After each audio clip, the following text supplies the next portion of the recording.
Ladies and gentlemen, let it be known that, and I have said this before, and I am certain I will say it until the end of all time, just because a movie is god-awfully, horrendously bad, it does not mean that it can't also be wildly entertaining.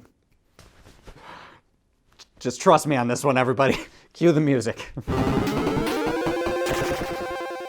Hello, how's it going? How's everybody doing? Welcome back. And today we're talking about a little film that is simply titled Jiu Jitsu. And believe me when I tell you guys that I'm having a lot of trouble containing my laughter. Oh God. I don't even know who I am anymore. And I would like to apologize in advance because I know that this movie employed a whole bunch of people. A lot of people were made money off of this and were productive, like good members of society because of this movie. But I'm also not gonna lie to anybody. Because if a film is a straight up train wreck, I'm doing the entire world a disservice if I don't share the joys of what came out of it. I'm just saying. And the overall plot of this movie, I wish I wasn't being serious, but it's basically Predator. That's exactly what it is. And when I say predator, I don't mean in the animal sense of the word, like a lion is a predator to a gazelle. I mean, it's literally the movie Predator starring Arnold Schwarzenegger. It's basically that plus a bunch of kung fu shit.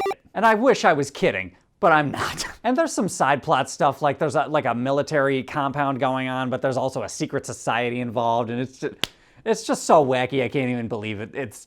I can't even believe somebody actually typed this or wrote this down on paper. But you know what? I want to believe they did it on purpose. There is no way, and again, I say this with all due respect to the cast and crew, but there is no fucking way they did not make this movie without Nicolas Cage and Tony Jaa and Frank Grillo signing onto it. There's just no way. And I don't even know where to begin. Like, this movie is just such hot garbage. It's like, what do you bring up first? Like, I don't even know. I guess since I'm about to just verbally just piss all over this movie, I might as well talk about some of the positives, I guess. The first positive is that at one point the movie ends. That's the first thing. The second positive, some of the fight choreography was actually kind of cool and interesting, or at least fun to watch at the very least. But it does stand to reason that I've seen Tony Jaa do exponentially better in several other films though. And to be fair, even when Nicolas Cage does these straight to DVD, like B-movie, like off the beaten path type films, at least he actually puts in the effort. He tries to give 100%. How that comes off in the final film is not up to him, and it's blatantly obvious at some times. And I also quite enjoyed Frank Grillo. Like, he was the only person in the movie who I could completely take seriously. And I don't know if that's just because he was the most comfortable to be like on the set of an action film or something. I don't know, but Frank Grillo was fine. Everybody else, I don't know.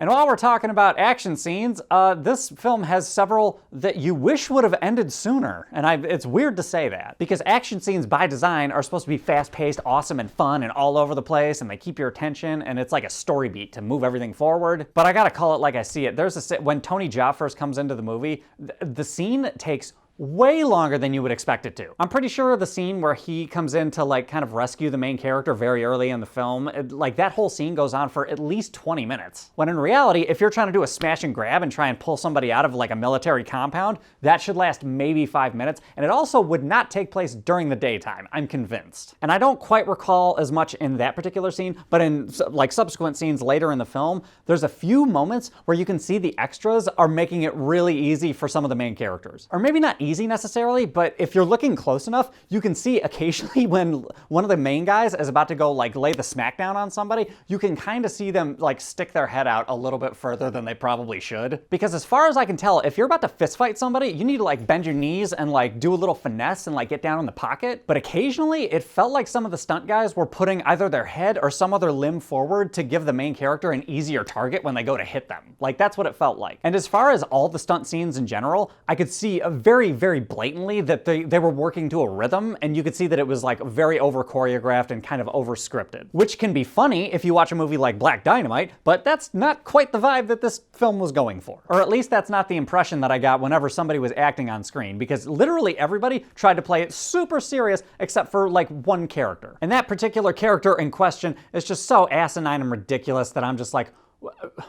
what is going on? And I don't know the guy's name in real life, but I know he was on that show, My Name is Earl. He played the second husband of the ex-wife or something like that. I recognize the dude, that's all I'm saying. Half of his lines made no sense or were completely unnecessary and just, oh God. This movie is so awful. I also didn't mind the music, even though it was like so purposely tense all the time. But it was like, it was decently orchestrated, you know? And if you're any kind of a film fan, you could probably tell within about 2 minutes of the movie that it is just gonna be a giant, like just a vat filled with pig shit. Because the movie starts off with like a single cartoon frame, and then it transitions into a horrible outside shot of Earth. It's like exactly the opening of Predator, basically. And I don't know for sure because I'm not a Mac user, but I'm pretty sure you can do that, like cartoonify whatever you see on screen. I'm pretty sure you can do that with the stock version of iMovie, if I'm not mistaken. And that's how the movie begins. That's how it starts. And then shortly after, there's a chase scene where there is the worst CGI I've ever seen. It's like, oh my God. It's like an arcade game from the early 90s level bad. Like you can tell that it's just so blatantly fake. I don't know if I've said this already, but this movie is so bad. I just wish they did it on purpose, because that would make it that much more entertaining. And then the way that characters like disappear and reappear just for the convenience of the plot made zero sense. And the whole outfit of the like alien predator dude was just, oh God, it was so B-movie, oh God. I can't even do this, guys. And this movie's so awful that by the end of it, I was just laughing hysterically. I can't even believe it's real. Just some of the things that they try to pull off, or maybe they're pretending to try to pull off. I don't even know. What's reality anymore? And the great thing about movies that are just so belligerently bad that they end up being like laughable is that these reviews are just incredibly easy.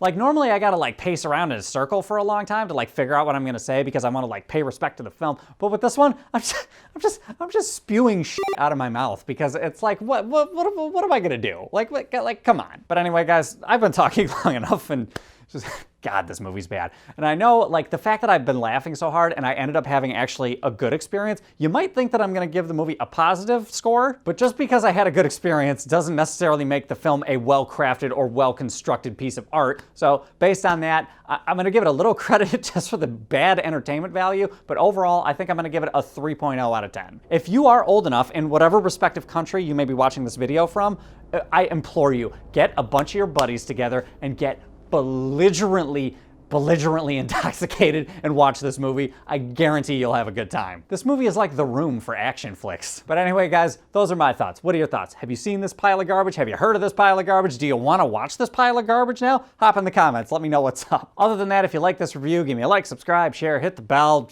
comment, share, all the other usual YouTube shenanigans. And I will catch you guys next time.